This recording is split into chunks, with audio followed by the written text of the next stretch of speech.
दोस्तों नमस्कार। आपका बहुत बहुत स्वागत है। मित्रों, बिहार का चुनाव संपन्न हो गया है। आज दूसरे चरण का चुनाव था और एग्जिट पोल की माने तो एनडीए की फुल फ्लेज सरकार बन रही है। यानी उनका जो बहुमत आ रहा है उनको वो 170 तक सीटें आ रही है, जबकि महागठबंधन को झटका लग रहा है, उनकी सीटें 100 से भी कम आ रही हैं। तो 243 की विधानसभा है। अगर 170 सीटें आती हैं तो आप ये समझिए कि महागठबंधन को 55 के आसपास या 50 के आसपास सीटें आएंगी। तो इस तरह से उनको बड़ा झटका लग रहा है। इस पर चर्चा करते हैं। दरअसल बिहार में 2 चरणों में चुनाव हुआ था। एक पहला चरण 121 सीटों का था और दूसरा चरण 122 सीटों का था। और कमाल की बात है कि इस बार बिहार में रिकॉर्ड टूट गया है। बिहार का जो पहले चरण में 65% मतदान हुआ था और दूसरे चरण में लगभग 70% मतदान हो गया है। क्योंकि अभी फाइनल आंकड़े आने वाले हैं, जैसे चुनाव आंकड़े आएगा तो हम उसको आपको बता देंगे कि फाइनल क्या रहा। लेकिन लगभग 70%। और जो कल दिल्ली में बम धमाका हुआ उसका भी असर हुआ।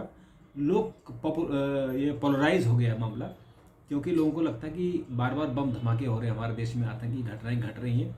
तो अगर ऐसा कोई सरकार आएगी जो त्रिशंकु सरकार होगी तो फिर अव्यवस्था फैलेगी और एक मजबूत सरकार नहीं बनेगी। तो इसलिए मजबूत सरकार को लोगों ने वोट डाला है।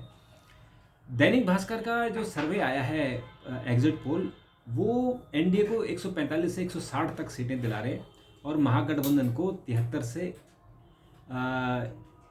91 सीटें दिला रहे हैं। और जो अन्य लोग हैं उनको 5 से 10।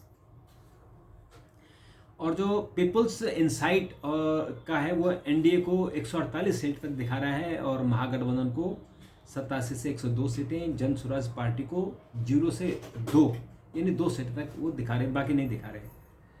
जो मार्टिस है वो एनडीए को 167 तक दिखा रहा है और महागठबंधन को 90 तक दिखा रहा है। इसी तरह से ही जो दूसरे पोल हैं उन सभी में, जैसे एक डीवीसी एक पोल है, वो भी जो एनडीए है उसको 152 तक सीटें दिखा रहा है, महागठबंधन को 98 तक, जन स्वराज को 2 से 4 सीटें दिखा रहा है। और हालांकि ये आप जानते हैं कि जो एग्जिट पोल है इसका बहुत असर नहीं होता है, एक सिर्फ आइडिया होता है कि कौन कहाँ किधर जा रहा है। तो अगर हम एग्जिट पोल की भी मान लें तो जैसे हम लोग अंदाज़ा लगा रहे थे कि पूरी तरह से इस बार एनडीए सरकार में आ रही है और इस बार जो मुद्दे नहीं थे, इस बार ये बड़ी बात थी कि बिहार में इस बार ऐसे मुद्दा नहीं था कि जो पूरे राज्य में फैल जाए। बस वो मुद्दा सीटों के हिसाब से अलग थे। कहीं डेवलपमेंट का था, कहीं थोड़ी सी जाति का था, कहीं सांप्रदायिक भी था। बहुत ज़्यादा नहीं था, बहुत ज़्यादा था कि लोगों ने विकास पर इस बार चुनाव लड़ा और नीतीश कुमार के चेहरे पर चुनाव लड़ा। और नीतीश कुमार ने साबित कर दिया कि उनकी पॉपुलैरिटी आज भी है। 20 साल की सत्ता में रहने के बाद आज जो उतने ही पॉपुलर हैं और उनके खिलाफ लांछन नहीं लगा एक भी। ना उनके पास भ्रष्टाचार का आरोप उन पर अभी तक कोई लगा है और नहीं ऐसे कोई उन पर किसी ने कोई उंगली उठाई है। तो और ऊपर से बीजेपी का जो संगठन, बीजेपी की जो ताकत है उसने इसमें काम किया है। और इन सब के कारण आज जो बिहार का चुनाव परिणाम है, अब इसके रिपरकशन तो होंगे, इसके दुष्परिणाम या अच्छे परिणाम निकलेंगे। दुष्परिणाम ये होगा कि जो महागठबंधन है, इंडिया गठबंधन है, वो टूटेगा। और अच्छे परिणाम ये निकलेंगे कि इसका असर बिहार से का असर बंगाल में देखने को मिलेगा। और बंगाल में भी वहाँ जो इतने सालों से ममता बनर्जी हैं और वहाँ जो डेवलपमेंट रुक गया है, वहाँ भी सत्ता चेंज हो सकती है। आपको एक बार और बता दें कि इस बार का जो SIR हुआ था इलेक्शन कमीशन की तरफ से, उसमें 69 लाख लोग बाहर हो गए थे और उसमें 40 लाख लोग घुसपैठिए थे जिनके कार्ड बने हुए थे, वो सब बाहर हो गए। और इसी तरह से बंगाल में भी अब होगा। उसमें भी तो कल ही एक रिपोर्ट आई कि महज एक कॉलोनी में जहाँ 2 लाख लोग थे वो कह रहे हैं कि हम यहाँ के नहीं हैं, हम तो परमानेंटली शिफ्टेड वाले लोग हैं, यानी वो भी घुसपैठिए। तो इस तरह से की चीज़ें आ रही हैं और इनका असर अब जब बंगाल में SIR होगा तो उसका असर देखने को मिलेगा।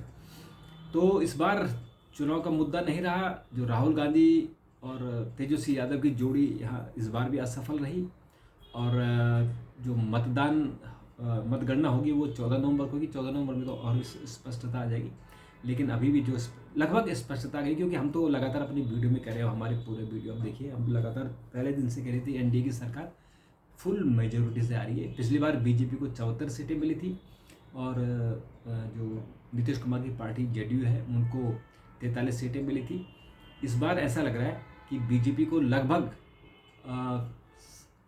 70 सीटें के आसपास, 80 सीटों के आसपास बीजेपी को मिल रही हैं, और जो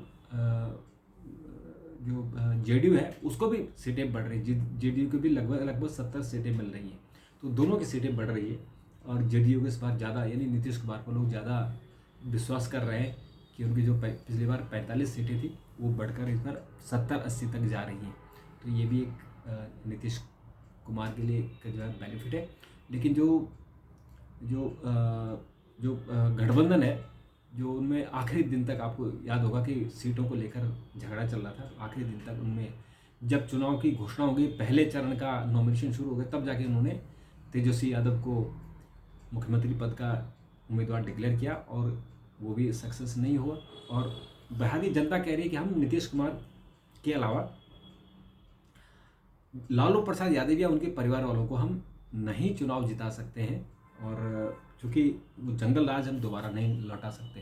तो वो बहुत बड़ा काउंट किया, और जो यंग पॉपुलेशन है, इस बार जो सबसे ज़्यादा लोगों ने वोट डाला, एक तो युवाओं ने डाला जो फर्स्ट टाइम वोटर है, और दूसरा महिलाओं ने। महिलाओं को जो नीतीश कुमार की योजना 10,000 रुपये जो उन्होंने कैश डाले महिलाओं के खातों में, उसने बड़ा असर किया। और जो बाकी खुशी जो कसर थी वो दिल्ली के बम विस्फोट ने पूरी कर दी, और इस तरह से ये चुनाव एक तरफा हो गया, सीधे सीधे ये एनडीए की झोली में चला गया है। और फाइनल रिजल्ट तो खैर नेचुरली 14 नवंबर को आएंगे, तब हम उसमें हम आपसे चर्चा करें।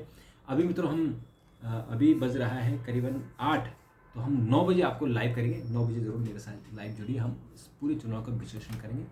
अभी के लिए इतना, फिर मुलाकात करेंगे।